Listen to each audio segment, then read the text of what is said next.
Halo, Assalamualaikum warahmatullahi wabarakatuh. Balik lagi di channel gue, Muhammad Mayor Pratama. Seperti biasa, gue pengen ngucapin terima kasih banget buat kalian udah mau klik video gue sampai sekarang. Yang belum pernah subscribe nih channel gue, ayo dong subscribe sekarang. Oke, di sini gue ada beberapa pertanyaan dari subscriber gue kemarin. Mungkin ada yang lihat live streaming gue ya, yang lihat anak-anak gue juara gitu ya. Nah terus ini ada beberapa pertanyaan ini dari subscriber gue. Dia nanya gimana sih caranya biar anak kita bisa naik podium atau juara. Nah oke. Agak berisik ya, maklum.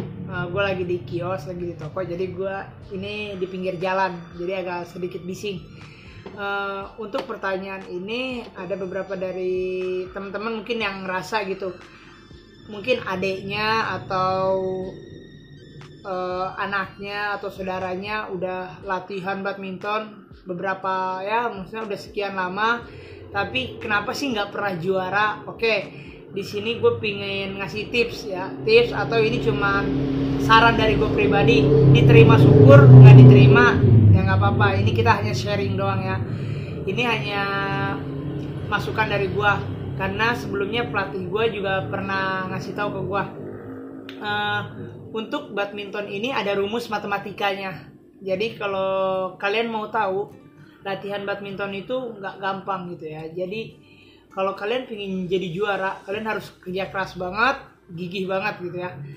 Jadi rumus matematikanya itu seperti ini. Mungkin ada beberapa orang di luar sana yang anaknya latihannya misalnya seminggu 2 kali, seminggu 3 kali, bahkan seminggu 5 kali. Nah rumus matematikanya apa sih? Jadi kalau kalian pengen tahu, pelatih gue pernah ngasih tahu, orang yang latihannya seminggu 2 kali, dia nggak akan pernah bisa ngalahin orang yang latihannya seminggu 3 kali, bahkan 4 kali. Dan orang yang latihannya seminggu 4 kali, itu nggak akan pernah bisa ngalahin orang yang latihannya full tiap hari dari Senin sampai Minggu. Dan orang yang latihannya tiap hari bisa kalah dengan orang latihannya yang ditambah dengan privat, yaitu latihannya dengan sendiri, bukan kelas reguler ya, jadi dengan privat. Kenapa sih kok bisa kayak begitu? Ya karena di badminton itu ada namanya ngelatih feeling, akurasi. Feeling dan akurasi itu bisa didapetin itu dari keseringan dia latihan. Jadi kalau semakin dia sering latihan, semakin dia aktif untuk latihan, itu sistem motorik sama respon kakinya itu lebih lincah dari anak yang di bawah dia latihannya. Tapi ini yang masalahnya itu ada yang bilang, Bang, anak gua sebenarnya udah latihan seminggu 5 kali, tapi kenapa bisa kalah dengan orang yang latihannya seminggu 3 kali? Nah, ini yang jadi permasalahannya itu adalah yang latihannya seminggu 3 kali itu adalah anak yang berbakat. Sama seperti di sekolahan gitu ya.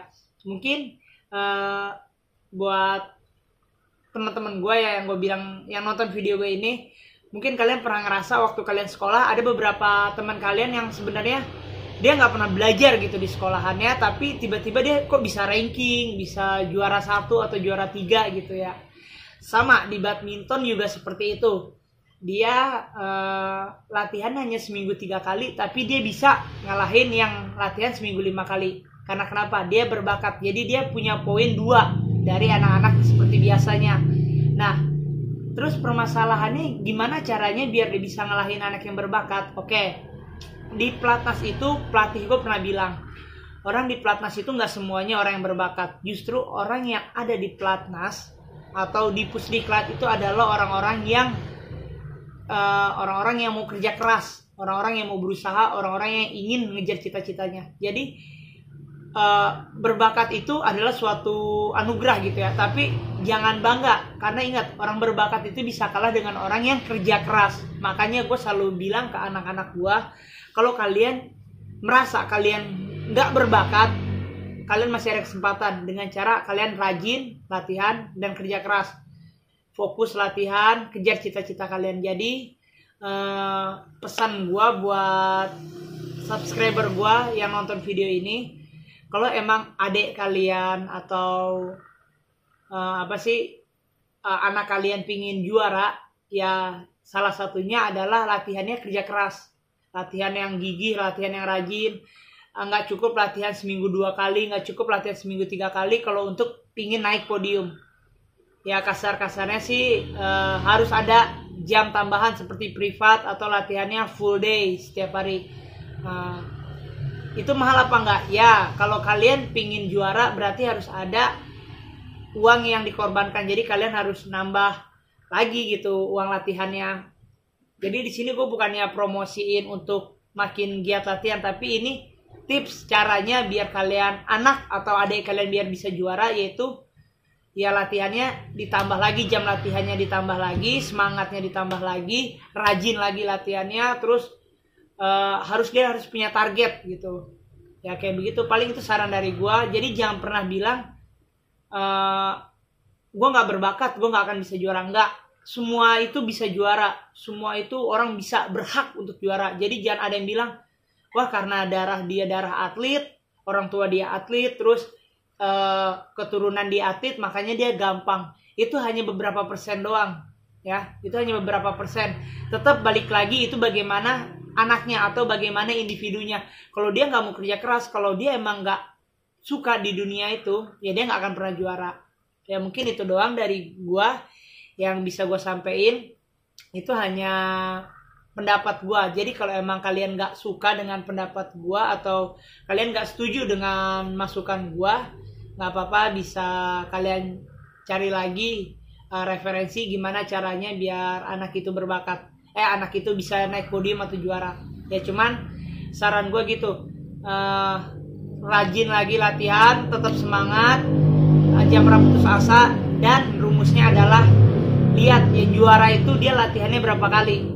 Kalau yang juara 1 itu latihannya seminggu 5 kali, kalian harus latihannya seminggu 7 kali dan ditambah privat. Kalau kalian masih nggak juara juga, udah latihannya seminggu full tapi privatnya cuma 2 kali, banyakin privatnya, pasti kalian akan juara. Oke, paling itu doang dari gua yang bisa gue sampein. Kurang lebihnya nanti bisa tambah-tambah ya di kolom komentar kalau ada yang kurang-kurang. Paling itu doang sih dari gua. Nanti untuk pertanyaan selanjutnya ini tentang gimana sih caranya untuk belajar drilling untuk anak. Oke, nanti bakal gue bikin videonya gimana caranya untuk latihan drilling ya. Latihan ya, cara megang drilling ya, bukan cara latihan drilling, tapi gimana caranya buat ngedrillingin. Oke, nanti ada di video selanjutnya. Jadi terima kasih buat kalian yang udah klik video ini. Jangan lupa like, share kalau kalian ngerasa video ini bermanfaat. Oke, wassalamualaikum warahmatullahi wabarakatuh. Bye-bye.